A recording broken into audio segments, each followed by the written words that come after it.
Nigeria, by extension Africa, battles a growing youthful population and with little or no meaningful engagement leaves a ticking time bomb on our hands. We are a blessed continent with great wealth, both in people and material.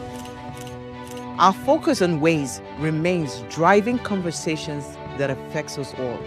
Topics in the news, social concerns, politics, leadership, governance, empowerment, resource management, conflict management, finance, SME sustainability, technological innovation, food security, health, education, brain drain, our well-being, citizenship, and much more.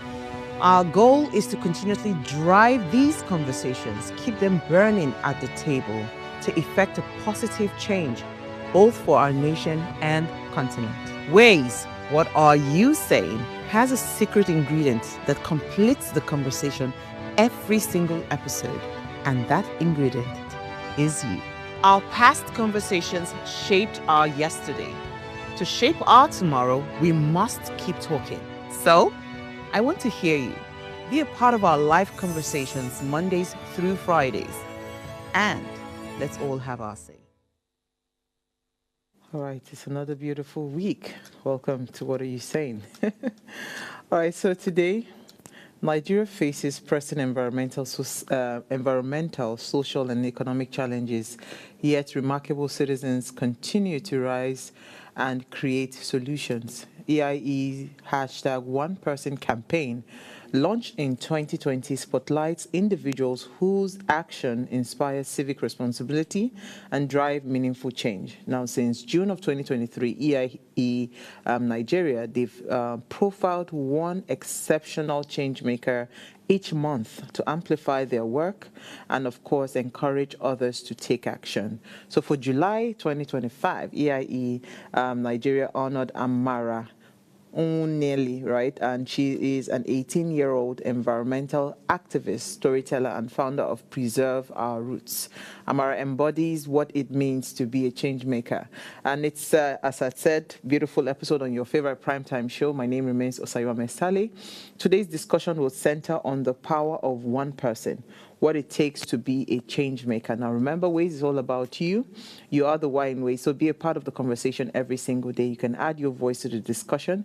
Do head on to our YouTube channel at Official Upgrade TV. Hit the subscribe button, like, share, and invite your families and friends to watch and follow the show. All right, when I open the phone lines, I'd love to hear your thoughts on this. As always, let me allow you to ponder on my quote for the day. It says, somewhere inside all of us is the power to change the world. Right, and that was from Roald Dahl. We'll delve into all of this much later. First, let me run off on a break. When I come back, I'll let you in on my news interest for the day. Stay with me.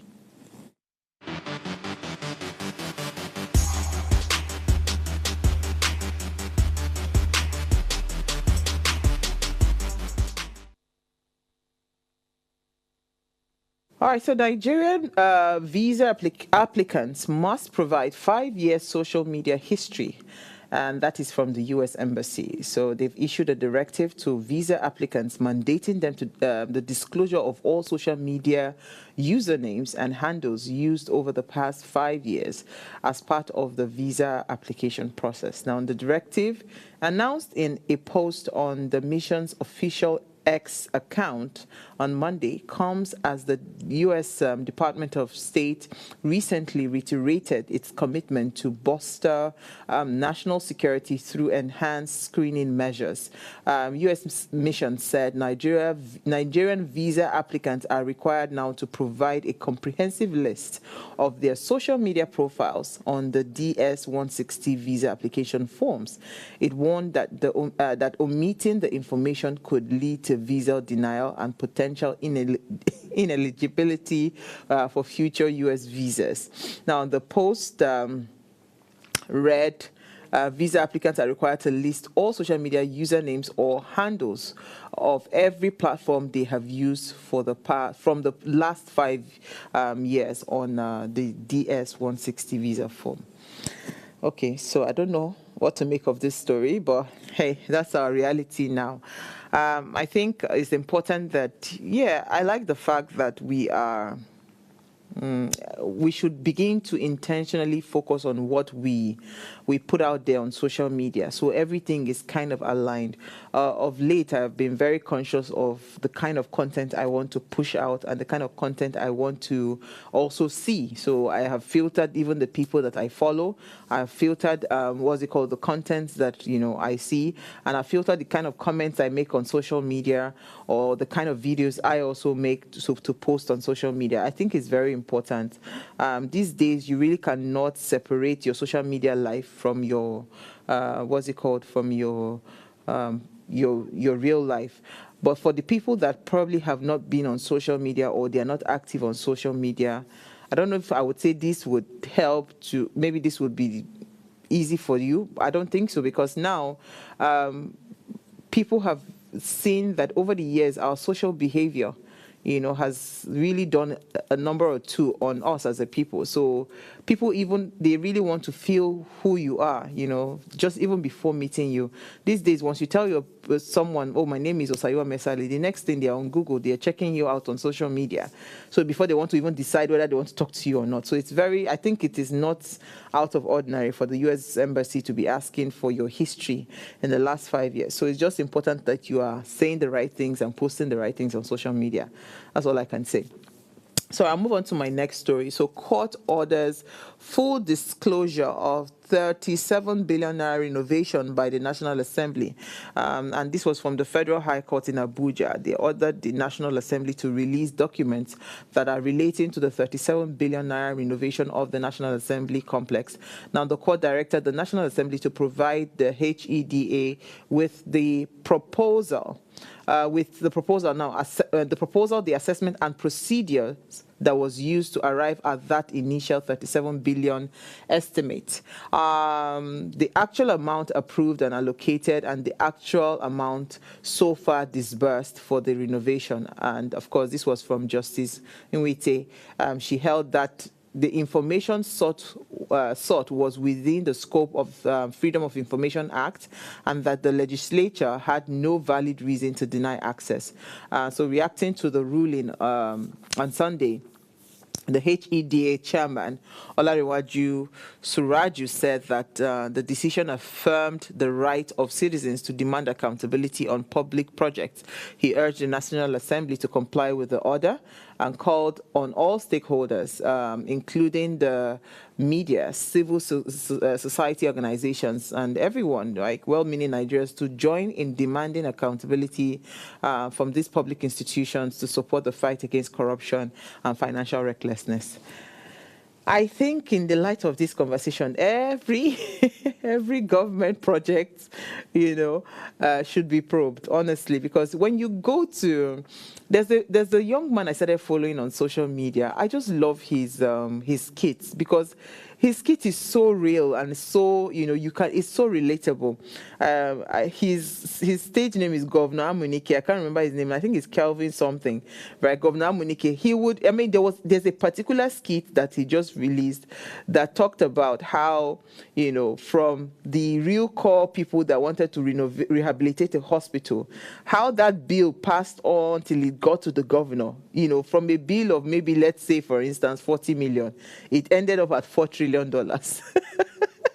Maybe 40 million was supposed to complete that project. It ended. By the time the governor was asking for the money, it ended at 4 trillion. And that is the reality. It's comical, right? Because he puts them in skits and they're so relatable, but it is the reality of what we see. In fairness, right, every government project should go through some kind of thorough audit, right? Because the kind of amount that I see that is being quoted for some project, you know what is even worse? You now look at the project, you can't relate.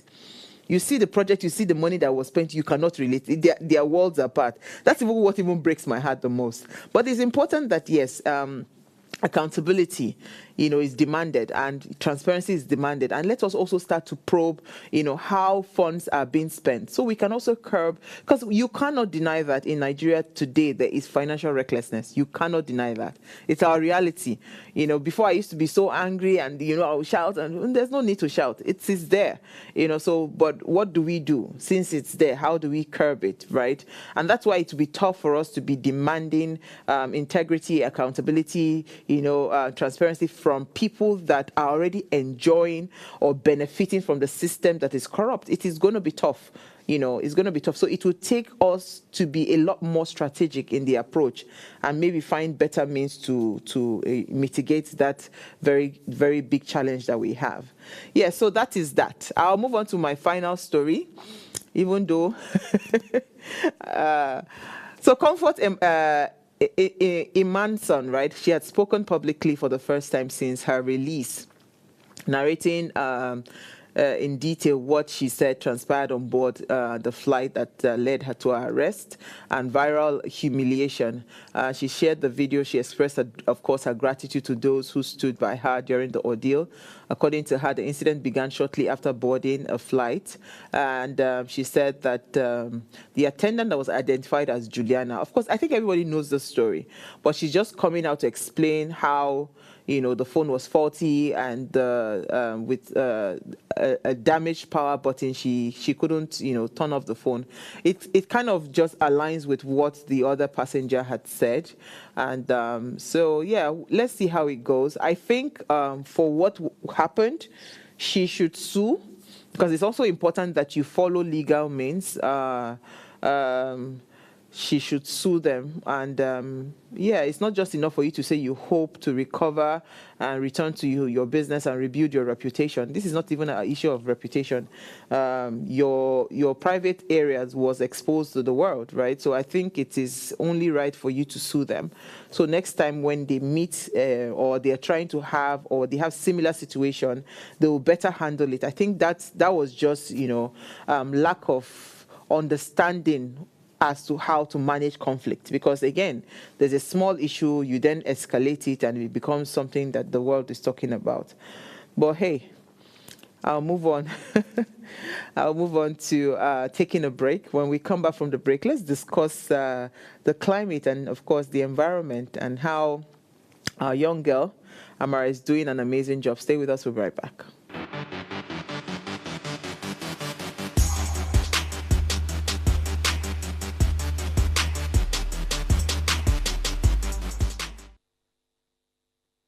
Life is made up of moments, some that fill us with joy, others that test our strength. Welcome to Heartlines. This is our space to explore the highs and lows of human connection, the love, the heartbreak, and resilience that shapes our life. From relationships to friendships, parenting to partnerships, and so much more.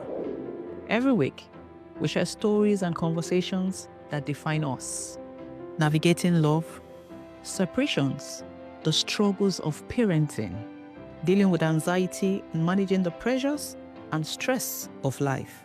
Real conversations that bring us closer, helping us heal, grow, and connect. So join me Mondays through Fridays at 10 p.m. for Heartlines, the show where we connect hearts, have real conversations with real people, one story at a time.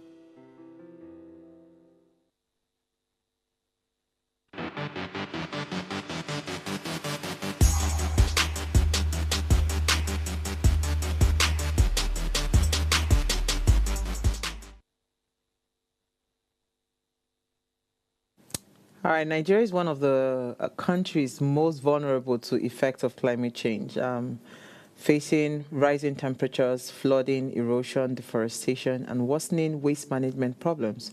Young people who will inherit the consequences of today's environmental challenges are often excluded from policy making and large-scale projects. However, the urgency of the climate crisis calls for innovative youth-led solutions that connect environmental restoration with community well-being. And again, joining me to have this conversation is Amara Nelly.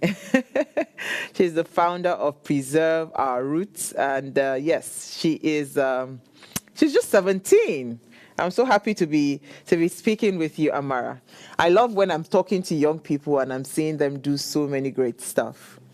So if you're listening, Amara, can you unmute yourself? Hello, Amara. If you are It's a here. pleasure to be here. Yes, Oh, I'm yes, here. yes.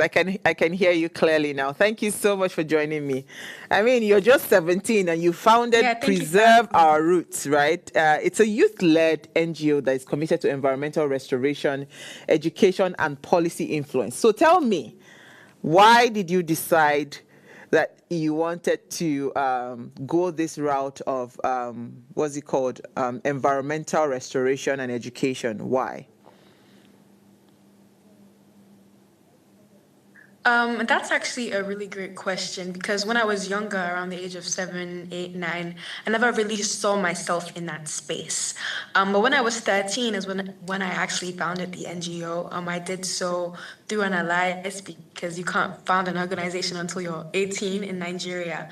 But it was the route that I took because I saw that I couldn't even dream about any other career path or future without having this solved in my mind because in the next 10, 20 years so many of our systems that are vital for different career choices aren't going to be able to be thriving because of the climate crisis. And so it felt like the immediate, almost like necessary, and like I mean it was the necessary thing I had to focus on first before I could think about anything else. And so that's why it became a priority in my life. Awesome, awesome. So tell me the impact so far. How has it been? What have you done? So we know how far you've come. Yeah, so the work that we have been able to do combating this crisis, and it is a long time coming. I started this 5 years ago, and I remember the first few months of the work, it was really just educating. So I started an Instagram channel, posting videos, but slowly enough, I realized that you needed to take on the ground action. And so when my home was flooded in 2020 during COVID, I created a short film that was able to raise over 2 million naira to rebuild two schools that were torn down due to floods in the Ayame Lumnoka area government in Anambra State. And so that was really just the start of just seeing how you were able to merge both my passion for storytelling with on the ground work. And so we were able to go to orphanages, churches, and schools, reach hundreds of youth through workshops and free education campaigns. And we were teaching and mobilizing on the ground. That means we went out and did marches and tree planting campaigns and beach cleanups. But it's really hard when you're doing all these things by yourself, isolated and unrecognized, right? People wouldn't know that we're doing this unless, I mean, now I'm coming online saying it, but we did this by ourselves, just youth in Lagos coming together. But now we're actually expanding across Nigeria. So as a movement, we have youth across Nigeria, Anambra State. We have people in Abuja, Enugu, Port Harcourt, Ibadan, Ekiti State, who are really just carrying this movement forward.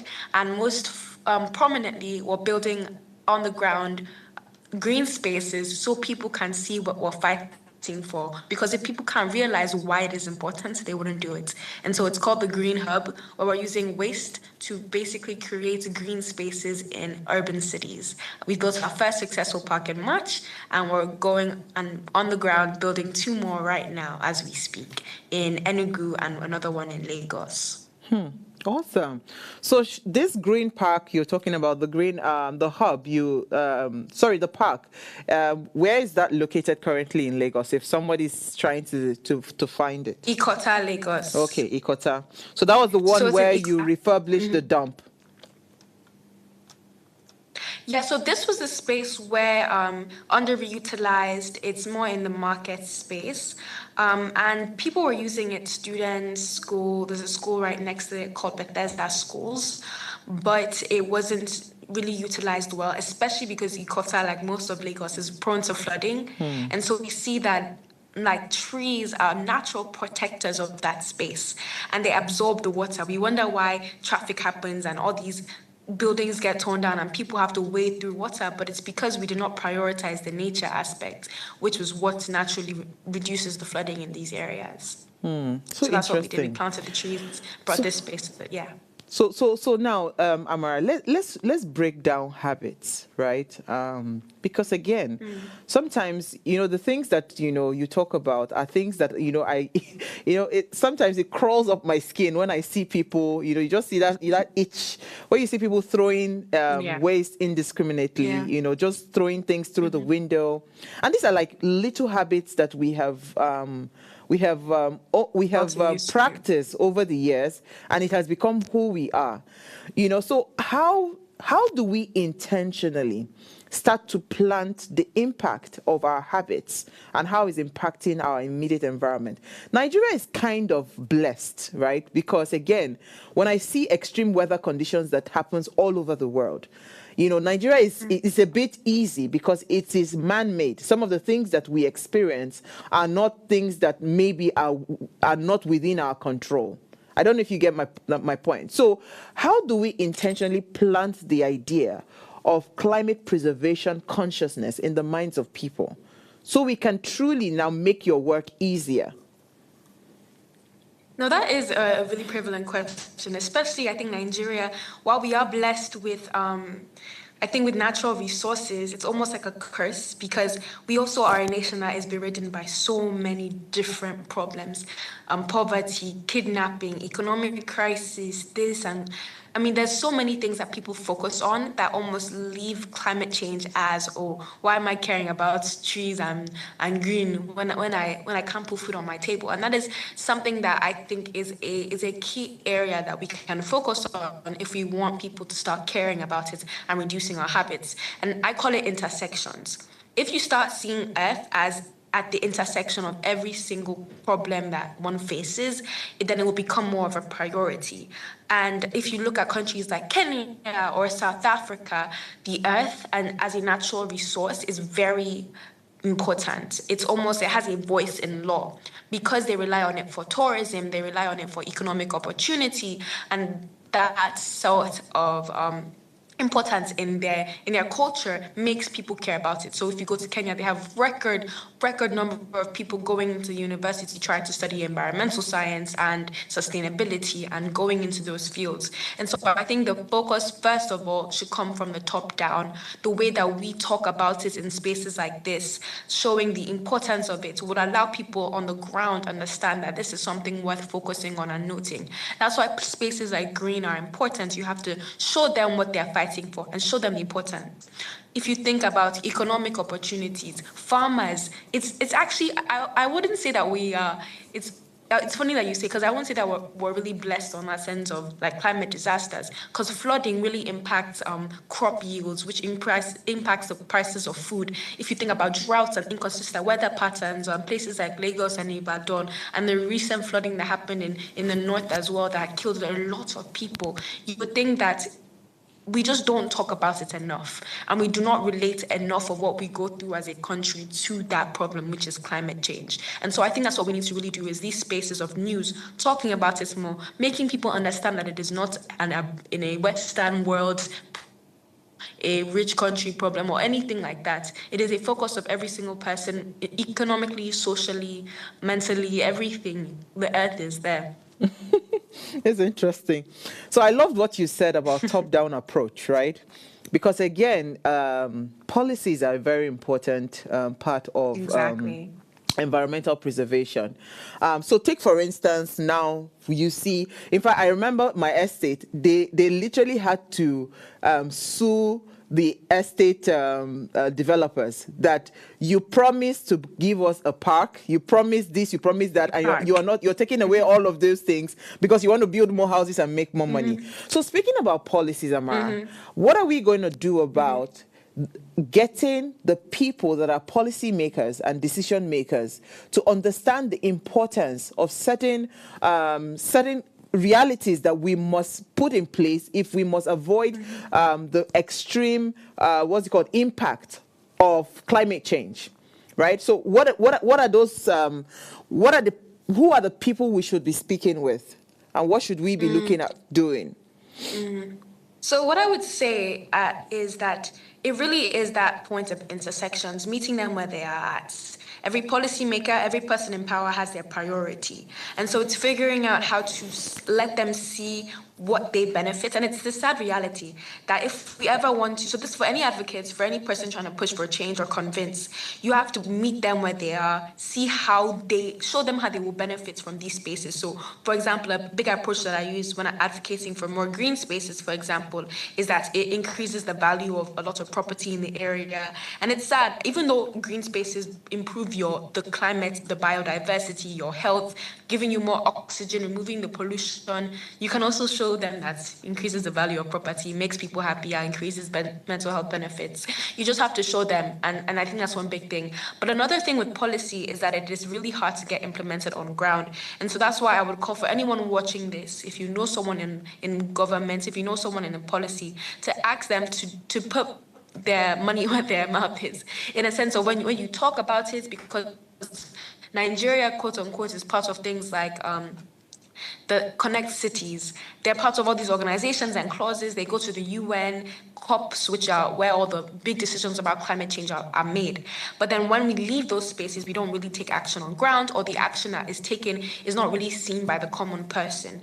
And so that's why I would say just ensuring that not only are youth voices heard, because we are the ones that are on ground and experiencing all of this, so amplifying what is getting done, but then also ensuring that with the policy being implemented, that it's focused on actually solving it rather than solving any other issue. And so there's a lot of different methods to approach, but I feel like it's really just starting with the bigger picture of what are you trying to achieve? Are you trying to make sure that there is more economic recovery when it comes to climate change? Are you trying to make sure that these impacts don't affect people as much? There's a lot of different levels to it, and it's sadly very complicated. And so the last thing I would say is just research and get informed as yourself, like by yourself. Because once you're informed about what goes on in other countries, what goes on in Nigeria, then you'll be able to start speaking to people and starting these conversations. I liked what you said about the financial benefits, because one of the biggest ways to get the attention of a lot of people is to start to tell them the financial benefits of having, better climate conscious actions around you. But let's speak to young people, because you're young, you're 17 and you started these at 13, right? And I know a lot of young people that do not even care about some of the things, that we are talking about. It's kind of still alien to them. It's strange. They don't know what it is. So one of your goals is to educate a lot of people. How are you driving that goal, to ensure that more people are becoming almost like your ambassadors of climate consciousness?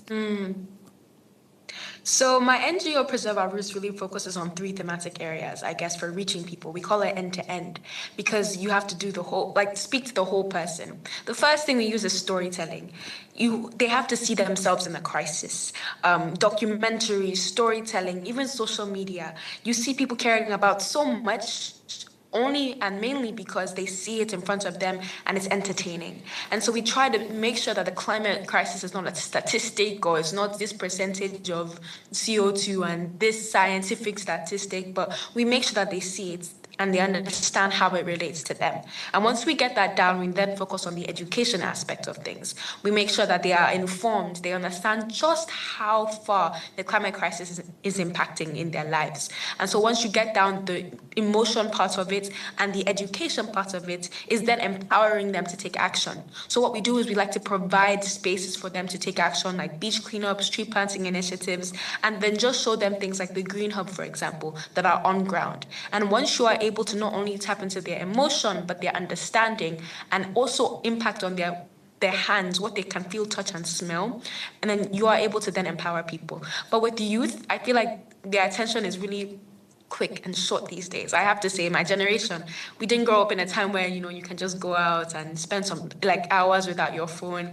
And so then we understand that they have to feel the urgency. And so that's something that we're really pushing for. We're launching a newsroom called The Green Room in the next few months. So keep a lookout for that, where it's almost like that short content, but they're able to see every single day just how important the climate crisis is in their lives. I'm so excited. You said your generation. I'm happy that you know your generation. And I know that you're going to speak to them in their language because yes, truly the attention span is quite, it's quite short. And content that are not engaging might never catch their attention. I mean, I recently went viral on social media, and the simple thing I was trying to share was the fact that, we need to pay attention to intellectual things as much as we pay attention to things that are entertainment. Not many people would sit through this conversation that we are having because for them it's not that we are not dancing, we are not we are not shaking our bum and all of that. But that is the reality. That's the sad reality of what is going on. So things like this can easily be overlooked because it doesn't seem like it is important until you start to see the effect. And I loved what you said about storytelling and movies because the heat wave, you might not know what climate change is, but you understand what the heat wave is. You understand what the current rain, the rainy season this year has just been funny. It's raining when it's not supposed to rain, and it's not raining when it's supposed to rain. It's just been like that. At least, even if you don't understand climate change, you would understand that we were supposed to have August break, right? But we didn't have an August break. The rain was still pouring down. So I mean, these are things that we can easily put in films, in documentaries, like you rightly said, and then tell that story properly, and people would then understand it and follow through. But you know what? Let's go on a short break, Mara. When we come back, we'll continue the conversation. Stay with us. We'll be right back.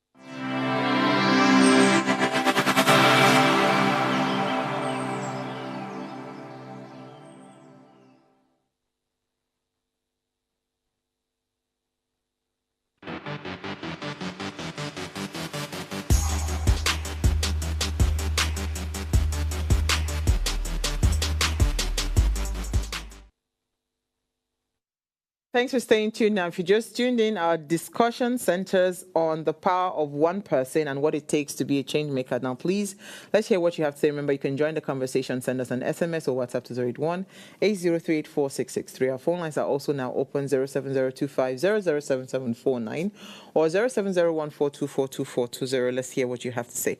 So, Amara, let's go back to the topic, the power of one person.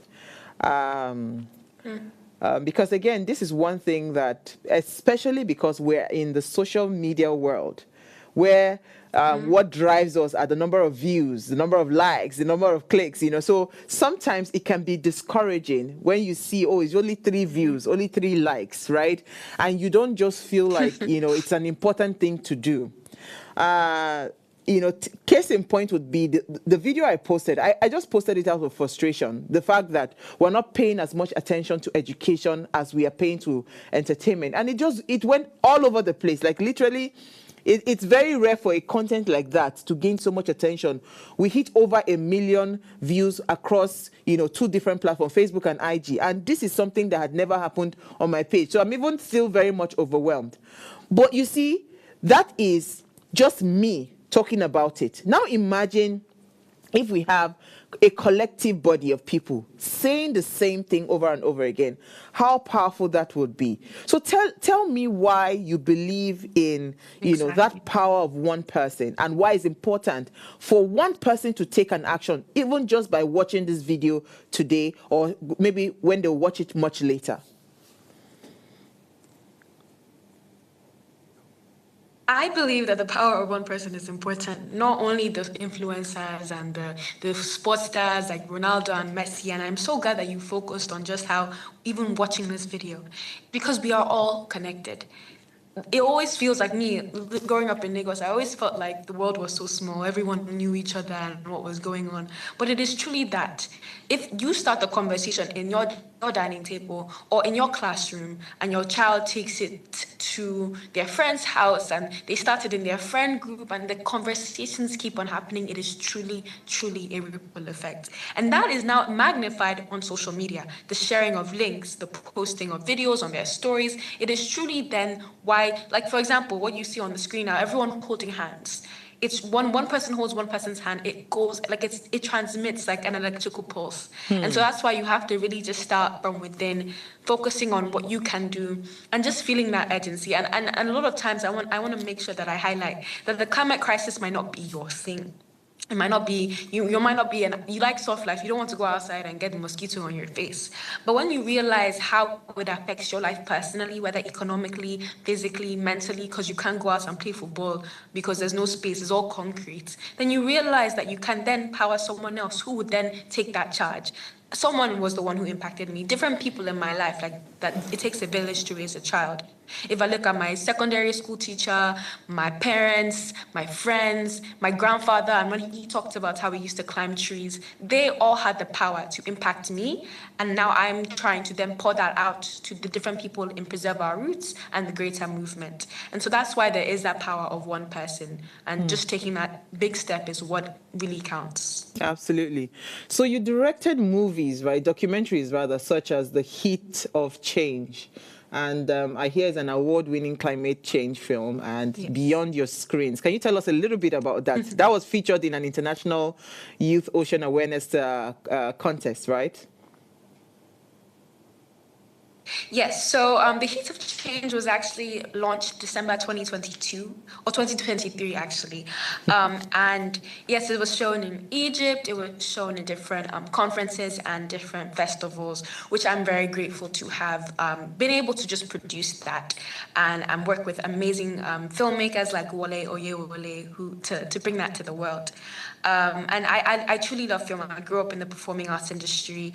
I remember my first ever feature film was called Coming From Insanity, and it focused on child trafficking. I think you may be able to watch it on Netflix. It's a small role, but it showed me that the power of storytelling to really not only change minds, but also highlight things that people often overlook about their own lives or the lives of people around them. And hopefully in the next few years, you'll see more content from me, especially when this green room is launched by Preserve Our Roots. But I believe documentaries are a really powerful tool for changing minds. Interesting. So tell us a little bit about your parenting. I know your mom, for instance. You've talked about your grandfather.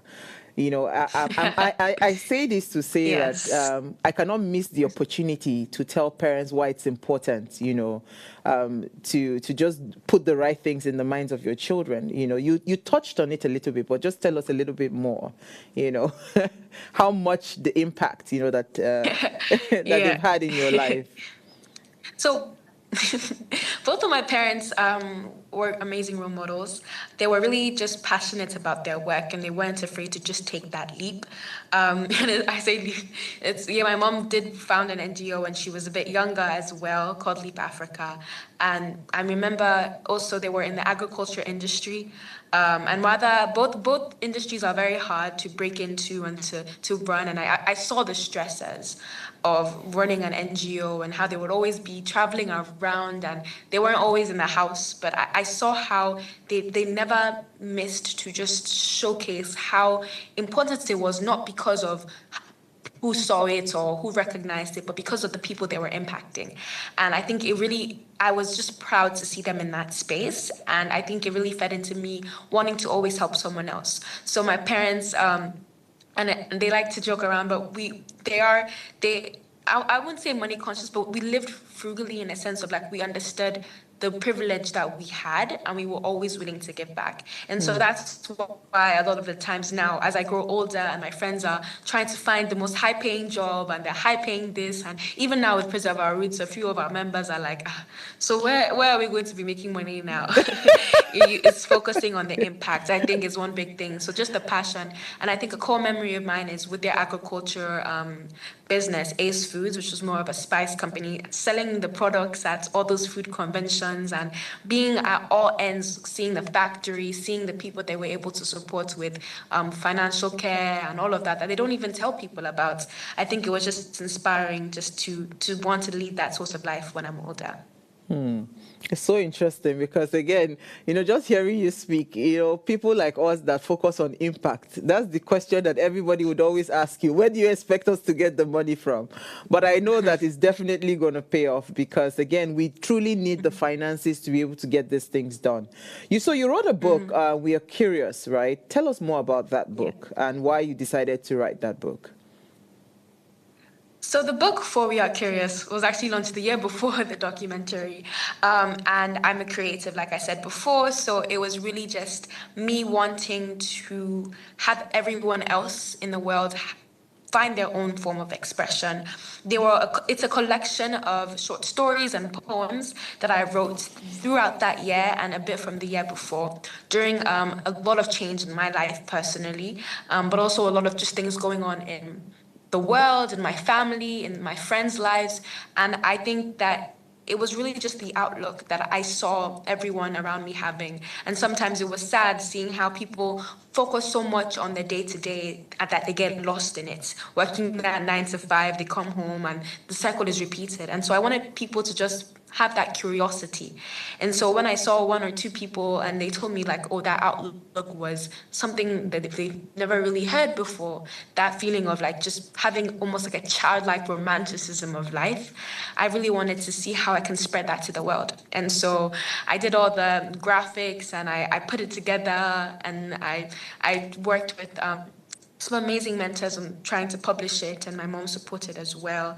And we were able to launch in December, have a few book readings, and now it's on Amazon if anyone wants to check it out.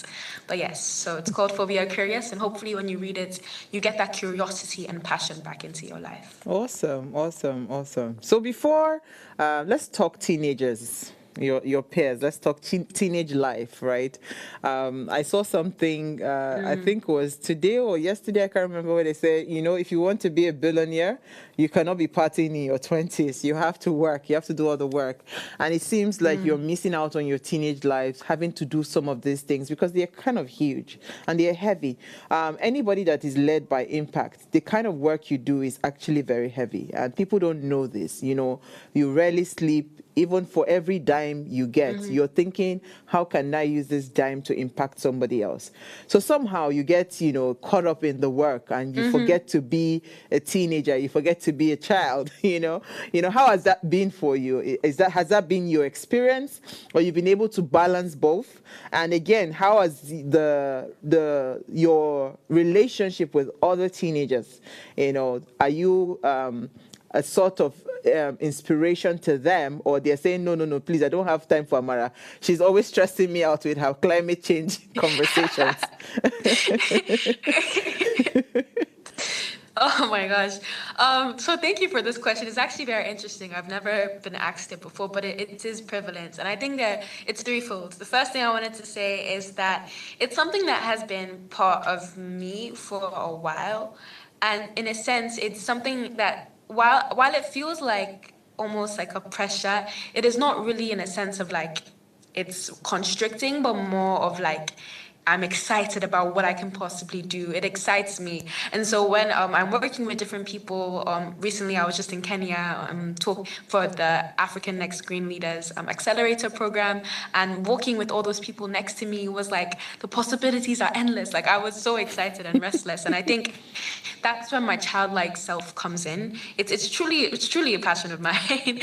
And I think something that it's a caveat is that a lot of different parents have come to me and been like, oh, like help my child, mentor them so they can do this thing. And I would really just want to highlight that everyone has their own calling and passion. And so while it's great I'm on this platform sharing the work, is that it's been something I've always loved, public speaking and acting and advocating. And I was always, my mom said, you have to be a lawyer, the way that you're fighting for this or fighting for that. And I think that everyone has their own calling. So in a sense, when you say, oh, like, do they feel inspired? Do they feel intimidated? Is that it depends on the person. A lot of people still haven't found their own self yet. They're still self-searching. And teenage years are really that rough year where a lot of people still don't know what they want to do, and sometimes they can feel threatened or a bit self-conscious. But I think that once I recognize that, I really love like engaging with people and socializing. That if I recognize that, you find a way to almost, I won't say shape shift, but like you make sure that you meet people where they are. And talk people. Okay, that's the second thing. The last thing I want to say is that I'm someone who loves experiences. And so for me, like in the future, hopefully I can work with like National Geographic and travel, because that's one of my joys, is traveling and writing poems and listening to music and filmmaking. Those bring me so much joy. And I feel like sometimes a lot of people say, oh, being a teenager, you miss out on that. But what's in their mind, what has been painted by TV, is that being a teenager is playing games on your laptop or scrolling on TikTok all the time, or maybe going to parties here and there. And I want to highlight that everyone's teenage life is different. Those who go to like private school, those who go to boarding school in Lagos or this or that, you just find out what is yours and then you honor that, because you can't live someone else's life. So if you ever reach out to my friends, last thing I want to say with friends, my friends are amazing, because I force them to do work in Preserve Our Roots, that type of thing. They're really supportive. They're really supportive of the work. They come for different outreach, and we talk about things, and they join meetings. But we also watch movies together, do escape rooms. I love music, like I said before. So you really just find yourself in the work that you do. And if you ever feel like you don't find yourself, then sadly it's not for you. And I think that it's really just being able to have that risk factor of like being able to try and fail. And if you don't like it, you move on. And honoring what you don't like and being able to just, take care of yourself. Awesome. I mean, I see me smiling. I just loved every part of your question. And I love one thing you said particularly, and this is what I've said to several people. You have to know who you are and own it. You cannot live the script of somebody else. It's so interesting that social media has kind of shaped certain kinds of rule books to say this is what teenagers should do. This is what. But if you look deep down within you, those are not the things that excite you. I can see, I can always, your smile is so infectious here. I can feel the energy. I can feel your excitement about what you're doing. And that is supposed to be the fun of it. It shouldn't be something that somebody should say, okay, now you're a teenager. You should be dancing on TikTok. That should be that's somebody else's script. So I loved what you said. And thank you for that. I'm hoping any young person watching this would truly be inspired by you. And I have been inspired by you, So you have given me the motivation to keep going in this our impact, no money work. Yes. You know what? So let me quickly ask you, as a call to action, what would you be saying to citizens? And what would you be saying to the government? If you wanted to say something, to just kind of call them to action, what would that be? So for citizens, I would say that look around you and within you at the resources you have, the talents, the true interests, and make sure to channel it to others. That all you need is right where you are. A lot of times you might be limited or constricted by what you think you should have done or what you think you should have before you start. But all you need is just that understanding, and you can just start helping out this person right next to you, your neighbor in your house or down your street, and making sure that you just show up every day, living for others. And you will not only be filled, but you will also help everyone around you. That's the first thing I would say. And like I said before, intersections, no matter what you're fighting for, whether for human rights or female rights or gender equality or anything, the earth is at the center of it all. And then for governments, I would say that you should just listen.